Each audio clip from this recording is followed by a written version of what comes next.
This here is a guest room. A $9.5 million dream house. My wife, she's the one who put the blood, sweat, and tears into it. The owner says turned into a nightmare.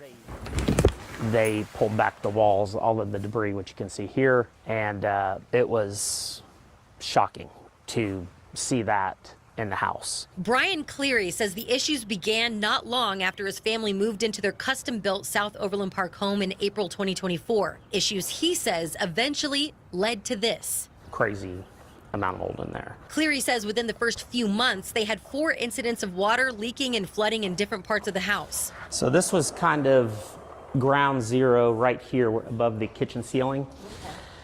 As we speak today, it is still dripping water from the ceiling. I'm Patrick Willis, president of Willis Custom Homes. Cleary says their general contractor, Willis Custom Homes, was quick to respond and made repairs after each incident, but claims in a lawsuit they didn't do any mold remediation. It always seemed like a Band-Aid solution. The next spring and summer, Cleary says the issues started stacking up. According to that lawsuit recently filed against Willis Custom Homes, Cleary says raw sewage backed up in a basement bathroom and another water leak happened in a first-floor bedroom. That's when I said, we got to move. But Patrick Willis and Zach Willis, second and third generation leaders of Willis Custom Homes, say Cleary's accusations are not true. Anytime they brought any issue to us, we were there immediately to offer any kind of resolution. Patrick Willis says when the leak issues first came up, there was no mention of mold. We brought out multiple engineers and professionals and came up with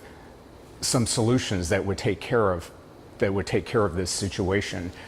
At that time, there was no mold detected anywhere. In August 2025, Cleary ordered a moisture test. When they put the moisture readers on it, we were seeing 100%, or he was seeing 100%. Around that time, Cleary says the family was tested for mycotoxins, which are toxic chemical substances produced by molds. Cleary's test, which has not been approved by the FDA, showed the presence of several types of mycotoxins. The family packed up and moved to a different house in September 2025. With it being this widespread, some kids' health issues involved, that's kind of like, I feel like a different level. A mold inspection test by Cromwell Environmental in February of this year showed elevated mold levels throughout the 11,000 square foot house. The inspection also found a type of mold called Stachybotrys, otherwise known as black mold, in the basement exercise room. Now, I'll note that we did not go inside for this interview. We did the entire thing on the outside. One of Cleary's associates wore PPE to go inside the house, and he got these videos and pictures for us,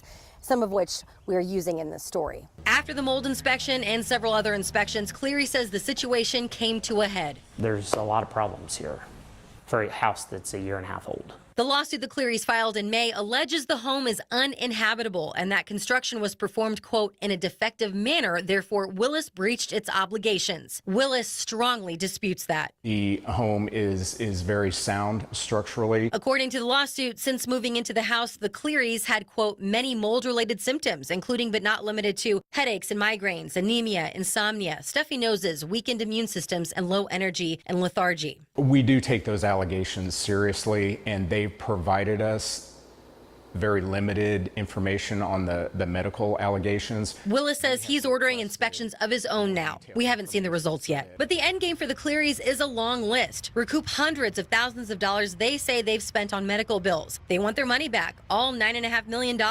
And rescission, which basically means canceling the contract. They also want Willis to take the house. The thing that's acceptable to us is not to end up with the home because we're not going to live in it. Willis's stance is also reflected in court documents. Willis Custom Homes filed its own lawsuit, asking the court to define what legal remedies the Clearys can take. The lawsuit argues that rescission is legally impossible. It should be pointed out that we never owned that lot. We never owned that house. They purchased the lot, contracted with us to build it. Willis argues the construction contract states that his company is not responsible for a number of issues, including mold. Are you and your company responsible for what happened at the Cleary's house? We are doing testing at this moment. What I will say is we can build a quality home that passes all inspections, that exceeds the building codes and building standards But once it is occupied by a homeowner, we lose some control over a lot of environmental factors. Cleary insists his family could not have caused the mold themselves. And I'm sure in the contract that we sign, there's probably bits and pieces that are favorable to them that goes, oh, well, you know, you sign this and it doesn't mean this. Well, there's some other issues that are filed in our lawsuit that I think negate some of that as far as either, you know, personal injury or negligence. In the meantime, the Clearys are going all out on a public campaign against Willis. We're going to do that in a big and mighty way.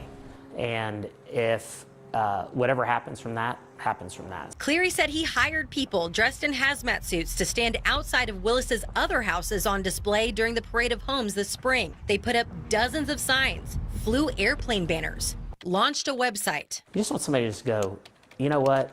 We missed on this one. We're going to do the right thing. Willis responded to Cleary's campaign with his own website and, more recently, filed a counterclaim against the Clearys for defamation. Willis also filed third-party claims against numerous subcontractors who worked on the house. We have been in this town for 60 years as a 3-generation family-owned business. We could not have survived in this town if we weren't making our customers satisfied. This is just the beginning of their court battle. Sarah Plake, KSHP 41 News.